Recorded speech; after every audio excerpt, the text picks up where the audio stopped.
औरंगजेब आलमगीर रहमतुल्लाह ताला अलैह, इनको हिंदुस्तान की सल्तनत पर काफी वक्त मिला, काफी वक्त, कई दहाइयां इन्होंने हुकूमत की है हिंदुस्तान पर, तकरीबन 50 साल के करीब औरंगजेब आलमगीर रहमतुल्लाह ताला अलैह। और साथ बादशाहत के आप एक परहेजगार मुत्तकी इंसान थे, उलमा औलिया सबका अदब करना आपका तुर्रा इम्तियाज था।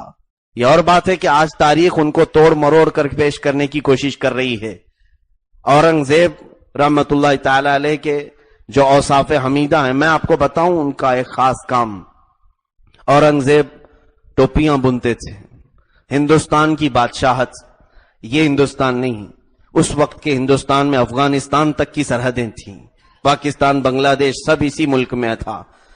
इसकी सरहदें उतनी लंबी थी, इतनी बड़ी सल्तनत का वो मालिक, लेकिन अपनी कमाई के लिए वो रोजाना टोपियां बुनते थे और कुरान पाक अपने हाथ से लिख करके, अपने हाथों से लिख करके इस चीज के अमल के जरिए से वो अपने घर को चलाते थे। कौमी खजाने से उन्होंने पैसे नहीं लिए, हत्ता के टोपियां बुन करके उन्होंने जो पैसे जमा किए, उन्हीं पैसों को रख करके वसीयत किया कि इसी पैसों से मेरा कफन खरीदा जाए, कौमी खजाने से मेरे कफन के लिए भी पैसा ना लिया जाए। औरंगजेब जिसको 50 साल की हुकूमत मिली हिंदुस्तान की, वो कोई मोहल्ले का कारपोरेटर नहीं, एक जगह का नेता नहीं कि जैसे ही हुकूमत हाथ में आए तो सबसे ज्यादा लूट खसोट शुरू हो जाए और जगह जगह इनके नाजायज कामों की इमारतें खड़ी हो जाएं। औरंगजेब का महल कहां है आज? औरंगजेब की सल्तनत 50 साल रही हो, कहां उन्होंने क्या क्या बनाए? जो बनाई वो मस्जिदें हैं जो वक्फ हो चुकी हैं। एक बार उनके पास उनके उस्ताद आए, मुल्ला अहमद जीवन रहमतुल्लाह अलैह, बड़े साहब कश बुजुर्ग हैं जो फिक़ह के बड़े इमाम थे, उन्होंने कई किताबें लिखी हैं। मुल्ला अहमद जीवन या औरंगजेब के उस्ताद से मुलाकात के लिए आए, बादशाह से बचपन में पढ़ाया था। उस्ताद जब आए तो इन्होंने अदब व एहतराम किया, कहा हुजूर कैसे आना हुआ? कहा बस फख्र व फाखा बहुत ज्यादा है, गुर्बत और तंगदस्ती भी है। तो बादशाह ने 98 सिर्फ हदिये में दिया अपने उस्ताद को, 98। हालांकि उनके पास जायदाद की ना कमी थी, सोने के सिक्के अशरफियां भरी होती, 98 जो है अपने उस्ताद को दिया कि हुजूर कबूल फरमाए। वो ले लिए, लेकर के चले आए, जौनपुर के रहने वाले थे। तो जब उधर आए तो उन्होंने उस 98 से कपास खरीदा या कुछ बीज खरीदे और उससे काश्तकारी शुरू किया। उस काश्तकारी में बरकत इतनी हो गई कि अल्हम्दुलिल्लाह उस माल को बेच करके कई पैसे आए उसमें, और फिर आपने नफा कमाया, कमाते कमाते कई जमीनों के आप मालिक हो गए। 10 साल का अरसा गुजर गया इसी में, 10 साल का अरसा, जब तक औरंगजेब दक्कन की कहीं जंगों में मसरूफ थे। वापस जब दिल्ली पहुंचे, टैक्स वगैरह के मामला देखते थे, खिराज, तो एक वजीर ने कहा कि हुजूर मुल्ला अहमद जीवन आपके उस्ताद हैं, उन पर भी टैक्स लगाना चाहिए। आज बड़े बड़े माल के वो मालिक हो चुके हैं, उनकी कई जायदादें हो चुकी हैं, उनके कई गुदाम हैं उनके माल रखने के। कहा क्या बात करते हो? वो फख्र फाका में थे, तंगदस्ती में थे। बुलाओ।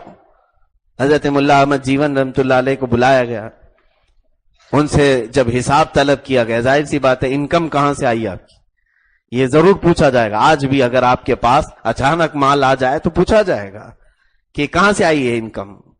मुल्ला अहमद जीवन रहमतुल्लाह अलैह ने कहा कि बादशाह सलामत, औरंगजेब आपने जो 98 दी थी उसी की बरकत है, मैं उसी में कमाया और इतना बढ़ गया। औरंगजेब रहमतुल्लाह अलैह फरमाते हैं कि ठीक है आप बैठे, तशरीफ रखें, और अपने एक सिपाही से कहा फला दिल्ली में एक चौराहे पर एक बनिया रहता है, एक बनिया रहता है, उस बनिया को लेके आओ, उसका हिसाब मुझे लेना है। वो बनिया आया, कहा कि मुझे तेरा पूरा हिसाब चाहिए, तेरे पास कितना माल आया और कहां कहां खर्चा किया। औरंगजेब बहुत सख्ती के साथ इंसाफ भी करते थे और अदल कायम करने में आपकी मिसाल नहीं थी। सब डरे हुए भी रहते थे। उसने अपनी जो जो बुक थी, चौपड़ियां थी, वो लाया और पेश किया हिसाब। कहा कि बादशाह सलामत, ये सारा मेरे पास इनकम है इतना, और ये एक्सपेंस है, कहां कहां मैंने खर्चा किया। तो उसमें से एक जगह 1 रुपये के खर्च पे उसने लिखा था कि ये कहां है। कहा कि ये मालूम नहीं। آپ نے طلب کیا کہ مجھے یہ 1 روپے جو تو نے خرچ کیا ہے وہ مجھے بتا.